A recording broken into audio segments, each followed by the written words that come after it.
videos. Torment, regret. Let me see. The Five Nights at Freddy's story is Michael began a business with his good friend Henry Emily. Okay. Married, a father of two, Charlotte and Sammy.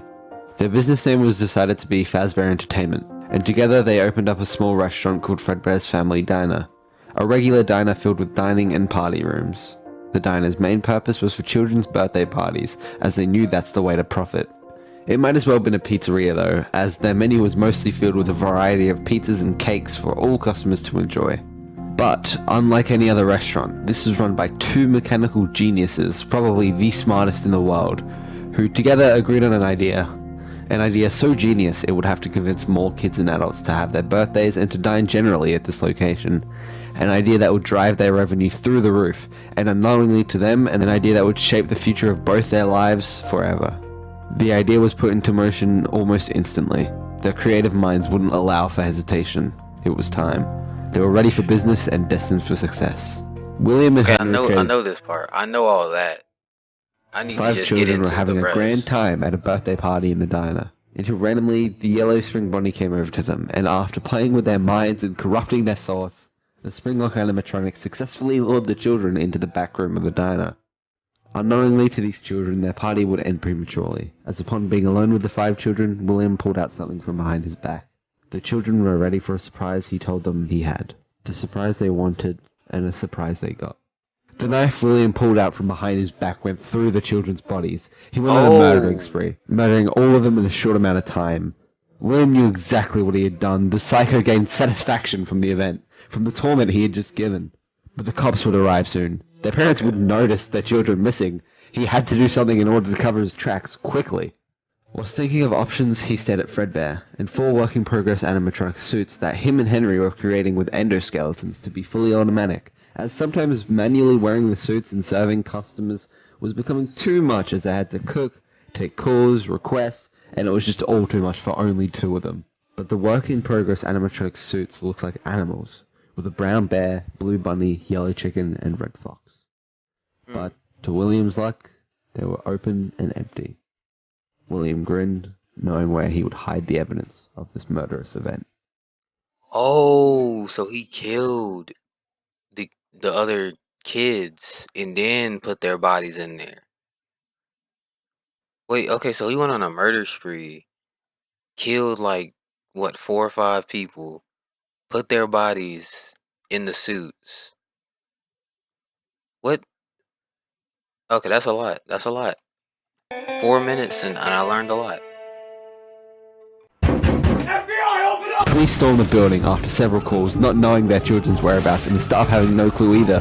Police were scavenging, searching all around the building, in all the rooms of the diner, asking everyone what they knew, trying to piece together anything they could, until they couldn't find the children's bodies anywhere, and they quickly found out no one knew anything. The children, who were just having the best party of their lives, vanished out of thin air from the diner. William became a major suspect, but without any bodies nor proof, they couldn't charge him. This quickly became a missing children's incident. Satisfaction, exhilaration. That's what William felt after the murder spree and getting away with it. His mind ran wild with ideas. What if he made suits specifically to contain people inside of them? Not Springlock suits like him and Henry used. The animatronic suits, but with enough space to fit humans into them. They couldn't contain adults because they might be too tall, too big. There would be way too much individuality between adults. But children? Most of them would be the same height, same size. A little bit bigger wouldn't be too much of a problem since they would still be rather small. William already killed 5 children and knew exactly how to lure them out, so he knew where to go next. With the goal of capturing children in mind, he made a new animatronic, Circus Baby. A blue-eyed, red-hair clown animatronic with an inbuilt scooper to grab, pull, and then trap children inside of itself. William adds that she can dance, she can sing. She's equipped with a built-in helium tank for inflating balloons right at her fingertips. She can take song requests. Okay. She can even dispense. Okay, so William's wife and children would occasionally visit the 2 locations, family, admiring William and Henry's work. Animatronics were unique, creative, and unheard of in this day of age. Evan liked to watch William work on the animatronics, and would regularly watch William work on the 4 animal suits, which Evan actually got early access to plush copies of. Elizabeth Afton, though, She desperately wanted to see Circus Baby every time she visited. It looked like her, and it was the first girly animatronic that had been ever made, with the others being Fredbear and Spring Bunny, which were still working at Fredbear's family diner. William always said no to Elizabeth. He knew deep down that Circus Baby would recognize his daughter as a child and would quite possibly kill her. Elizabeth kept asking, Daddy, why won't you let me play with her? Daddy, you let the other children go see her. Why won't you let me go? Daddy, just once let me go play with her. She's so pretty and shiny. Didn't you make her just for me? Daddy, she can make balloons. Have you seen her make balloons? Okay, it's coming together now. Daddy, I get it. let me go to her. no was always the answer. William took no risk. His own daughter dying to his creation was not an option on the table. So he always took Elizabeth away from the animatronic and distanced her from the clutches of Circus Baby. But one night, while William was busy with a party of people coming into the restaurant, Elizabeth snuck away from William and went to finally see Circus Baby. Stubbornness, ignorance, and arrogance. 3 words which would perfectly describe Elizabeth's actions as she headed towards the animatronic. Circus Baby watched this little girl run with excitement and started to dispense ice cream, a luring tactic, something she had never done before. Daddy is Wow. watching. Don't tell Daddy that I'm here. I wanted to watch your show too. I don't know why he won't let me come see you. You're wonderful. Where did the other children go? Elizabeth's final words. A question. A moment of realization. Elizabeth died as a direct result of William's actions. She was inside Circus Baby's suit. Her screams covered by the children running back into the room with excitement. William came with his party of children and wondered where his own went. He looked around and remembered Elizabeth's words. Daddy, let me go to her. Didn't you make her just for me? He then looked to Circus Baby, who coldly stared back. Wow. This was a giant mistake. William couldn't comprehend this. This wasn't meant to happen. She should have listened. No, he should have made it happen. No, she shouldn't have been so stubborn. No, yes, no. William couldn't put together a single coherent... Okay, so that's how his daughter died. And then she's inside Circus Baby. Okay, so there's brothers, the bite of 83, Evan's coma. Okay. So how did the brothers go out One then? midnight, Evan awoke to the sound of someone walking down his bedroom halls. Evan hopped out of bed and ran towards his door. My God. So that's Five Nights at Freddy's 4. Okay, it's making so much more sense. I feel like I knew this stuff. Opening it slightly, and he saw a nightmarish version of the animatronics he watched William build. Evan slammed the door shut, and after hearing more footsteps, he reopened the door and the animatronic was gone. But then he heard rattling coming from his bed. William monitored Evan in an underground location he was yet to open to the public or anyone. He made sound illusion discs, which employ a high-pitched frequency just outside of the normal range of a human hearing. This frequency is used to overload the human brain, changing the listener's perception of whatever the emitter wants them to see. He used this to create illusions of animatronics that he knew Evan had seen, to make sure Evan never went back to Fredbear's.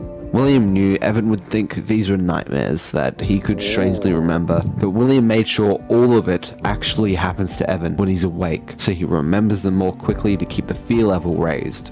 He would make sure the illusions disappear at 6 AM each night, a time which Evan would begin to treasure. During the day, Evan would go to Fredbear's slightly more scared each time. William's plan was working. Michael, Evan's older brother, unknowingly to himself, was actually helping William during all of this, continuously scaring Evan with a foxy mask. William saw this as an okay thing to do and allowed this to happen during the daytime, as it would help Evan be more afraid to go back to Fredbear's. William encouraged Michael to do this, and he would be monitoring what Michael does through the eyes of a plush Fredbear. But Michael didn't do it for the same reasons as William. He did it because he was a bad brother. Michael organized Evan's birthday party to be at Fredbear's, and he told all the kids in town about it. After Evan talks to the kids, he goes inside his house to find William and talk to him about it. But Michael gets him first and scares him again with the foxy mask. Michael knew that he could get Evan inside the diner if he really wanted to, by just being himself, the bad brother. Michael would have to bully Evan inside the diner for his party. So he gave it a try the next day to make sure he could, and by the end of it, he ended up locking Evan inside the back room of the diner for a few minutes. After letting Evan out to run and cry back home, Michael knew what had to happen the next day for his party. Evan would be more scared than ever to go back after today, and maybe not even Michael could bully him into the diner. So, Michael thought for a long time and planned his next moves as the night fell. Michael brought 3 friends along. If Michael himself couldn't bully Evan to the diner, maybe 3 more bullies just like him could. They did exactly that. They forced Evan into the diner for his party. Evan pleaded to them all, saying he wants to leave, but Michael only suggested Evan got closer to the 2 Springlock suits. He knew getting Evan face to face with the animatronic would scare Evan the most, so they all picked Evan up from the ground and carried him. Evan was shaking like crazy, pleading to them all that he didn't want to go, he didn't want to be there, he didn't want to meet them. But they kept walking closer and closer to Fredbear and Spring Bonnie until they were right in front of their stage. Michael suggested Evan wants to kiss Fredbear, so the 4 of them moved Evan off of their arms and they forced his head and half his body to be inside of Fredbear's mouth. For Michael, this was the best he could do to scare Evan, have him right inside the thing he feared the most. Evan was crying and shaking like he never had before, and Michael even felt some form of sympathy for him, and they watched it happen right in front of them, and they laughed. One thing that no one knew besides William and Henry about the Springlock suits which Evan was now trapped inside the mouth of, were that Springlock failures could occur. These would happen when the locks that are holding the endoskeleton in the folded position to allow a human to be in the suit break. This causes the endoskeleton to spring into its usual position, and anyone caught inside the suit when this happens will be impaled and crushed by the parts. There are 2 known reasons springlock failures can occur. One of these is when the springlocks interact with water and moisture. For this reason, employees must not wear the suit in rooms with too much moisture in the air. The second way these accidents can occur is when an employee fails to correctly wind the springlocks all the way up, causing them to burst on the person inside. William Henry knew about these, and always made sure to handle them correctly to avoid any fatal injuries to other staff and themselves. Evan's rivers of tears poured onto Fredbear's springlock suit, which caused the springlocks to interact with water and moisture, causing Fredbear to spring into its usual position, which intended Fredbear's mouth being shut. So Fredbear's mouth is shut with Evan inside of it, causing Fredbear to break Evan's skull and cause fatal damage to his head. Fredbear essentially bit down onto him in the span of a second. Michael and his friends watched as blood dripped from the suit. William instantly heard about what happened and rushed to the diner. It was panic, a mad scramble to save Evan from death. The ambulance, police, anything you could think of, all rushed to the diner, and Evan was sent to hospital immediately. William had no time to blame Michael nor himself. They went to the hospital and watched as Evan was in a coma. Throughout Evan's coma, he had one repeating, seemingly endless nightmare. It was like the nights he had just been going through this past week. He started at his bed and tried to survive being hunted by nightmarish animatronics. But this was different. Everywhere the usual animatronics would be was something he had never seen before. Something he feared the most. And something he was changed by forever. It was a nightmarish version of Fredbear. After a long day of waiting, William brings in the Fredbear plush he used to monitor Evan, and after resting the plush next to him, William is given the news that Evan would be dead shortly. William holds Evan's hands, the same way the Fredbear plush was in his other.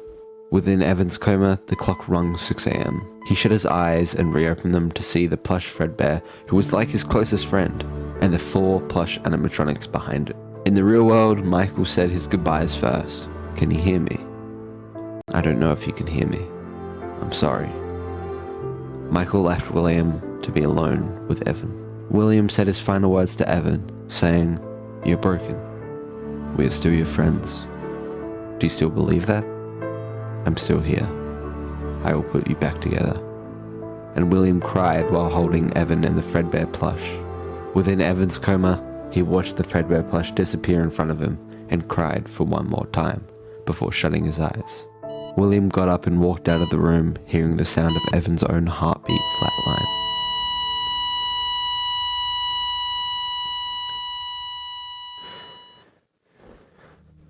Fredbear's family diner closes instantly. The police still suspect William for the missing children's incident, which causes Henry to consider cutting ties with William while continuing the Fazbear brand. William has lost 2 of his children to his own creations, causing his wife to become emotionally unstable, leaving him.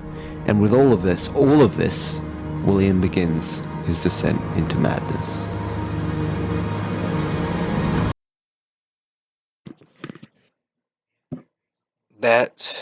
That is a lot.